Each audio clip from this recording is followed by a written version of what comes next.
Radio Sport. C'est notre coach privé. Oui. Il est à nous. Enfin, il est à nous. Non, c'est pas vrai.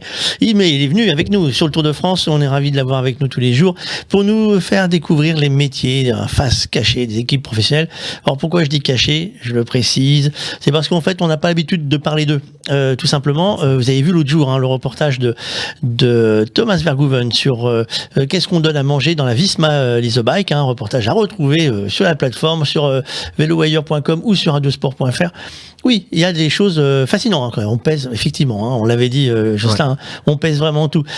Aujourd'hui, on va parler d'un gars qui parfois est connu, parfois le grand public ne le connaît pas forcément plus que ça.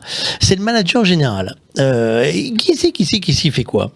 Alors le manager général, souvent Fabrice, ce sont des anciens coureurs qui ont eu quand même un beau palmarès. Alors pas toujours, mais dans la majorité des cas, c'est souvent des anciens coureurs. Eh bien en fait, il a un rôle très important dans une équipe. C'est lui qui va aller chercher les sponsors, qui va négocier donc le sponsor de l'équipe, le budget de l'équipe. Donc il a quand même une grosse pression. Alors quand il a signé un contrat pour plusieurs années, c'est un peu plus on va dire tranquille. Ouais, ça, mais il est jamais de tout repos car il doit anticiper sans cesse la recherche de sponsors, trouver les coureurs, des budgets, les coureurs exactement. Alors ça après pareil, c'est un travail avec les directeurs sportifs. Il n'est pas seul à recruter les coureurs.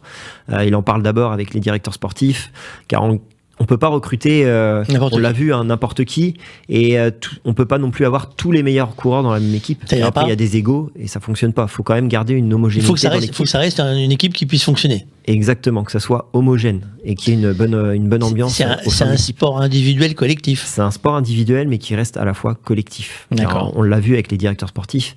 Chacun a un rôle bien défini dans l'équipe et quand il y a une stratégie de course, il faut la respecter. Donc forcément, si les coureurs ne s'entendent pas, ça peut être compliqué d'avoir des résultats. Donc il va être là pour gérer tout ce recrutement en lien avec les directeurs sportifs, le côté sponsor, qui est quand même une lourde tâche parce que c'est sans cesse des rendez-vous, des relances.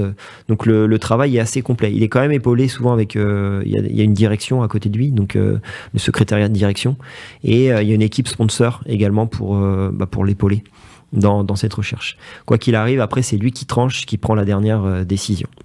Bon, ça va pas être simple tous les jours, on est d'accord. C'est pas simple tous les jours et très stressant. Et voilà. Il est, lui, potentiellement sur la route, si je prends le Tour de France, il peut être au plus près où ils sont tous visibles de la même façon, ils sont tous dans une voiture dans la course ou pas? Alors pas forcément, ils peuvent être à l'hôtel, ils peuvent être dans le bus, ils peuvent être dans la course, mais ils y sont tous sur le Tour de France. Pourquoi? Parce que le Tour de France, c'est un gros enjeu financier et on sait que tous les sponsors regardent le Tour de France. Et souvent aussi, il y a quand les équipes sont en fin de contrat, c'est là qu'il y a des négociations qui peuvent se faire avec les sponsors, trouver de nouveaux sponsors. Et donc, c'est pour ça que les managers, ils sont souvent les CEO, PDG d'équipes. Et c'est la course de l'année, c'est la plus grande course du monde. Donc forcément, c'est le grand rendez-vous à ne pas manquer.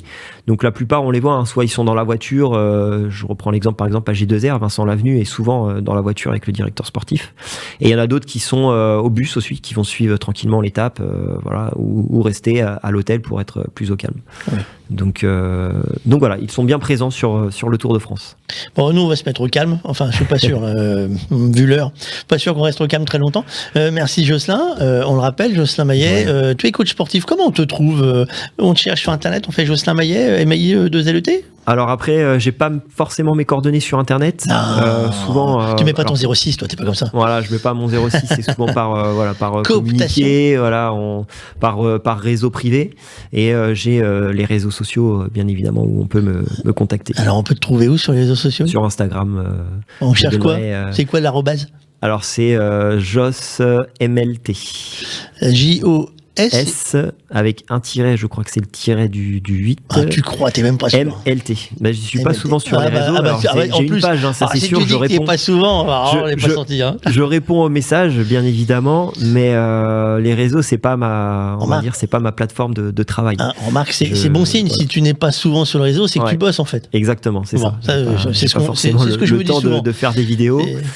Et faut savoir aussi que les gens n'ont pas forcément envie d'être sur les réseaux, donc c'est compliqué aujourd'hui de. Ah bah oui, faire non, des mais montages. attends, tu vas pas me mettre moi en train de faire du. Tu me vois, moi, comme exemple sur un. Non, mais c'est pas une bonne idée. T'as vu ce que ça a donné hier, c'est une catastrophe, faut pas. Merci Jocelyn, on se retrouve demain, ciao. Ciao. Radio Sport.